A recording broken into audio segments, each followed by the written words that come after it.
નમસ્કાર મિત્રો, આપણે આજે જોઈશું કે 200/5નું સીટીપીટી મીટર કઈ રીતે લગાવવું। આ છે ટ્રાન્સફોર્મર 100 kVનું। અહીંયાથી આપણે લોડ લઈશું। આ 150ના કેબલ મારફતે કનેક્શન જશે મીટરમાં। તો ચાલો જોઈએ કનેક્શન 200/5ના કઈ રીતે કરવું। તો મિત્રો, આ છે 200/5નું સીટીપીટી મીટર। આ છે તેના ટર્મિનલ અને તેમાં વપરાતું વાયરિંગ અને સીટી કોઇલો। તો પહેલાં જોઈએ કે એમાં શું શું વપરાય છે। તો 200/5નું મીટર, 3 સીટી કોઇલો આવશે। આ પણ 200/5ની કેપેસિટીની હોય છે। તો એમાં P1 અને P2 બે ટર્મિનલ હોય છે। મીટરમાં કુલ આર ફેઝની 3 ટર્મિનલ, વાય ફેઝના 3 ટર્મિનલ અને બી ફેઝના 3 ટર્મિનલ।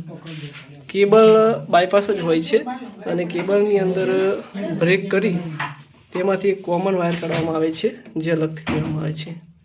હું તમને બતાવીશ કે કોમન વાયર કઈ રીતે કાઢવો।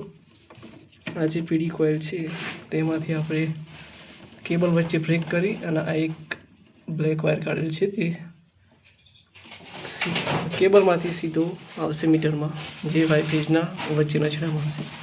આમાં આર ફેઝના બે P1 અને P2 જે બે ટર્મિનલ છે, એક અહીંયા એક અહીંયા, તેમાં આવશે। વાય ફેઝના બંને એક આમાં આવશે અને બી ફેઝના એ જ રીતે P1 અને P2 એ રીતે આવશે। છેલ્લે એક ન્યુટ્રલનો કોમન છેડો આવશે।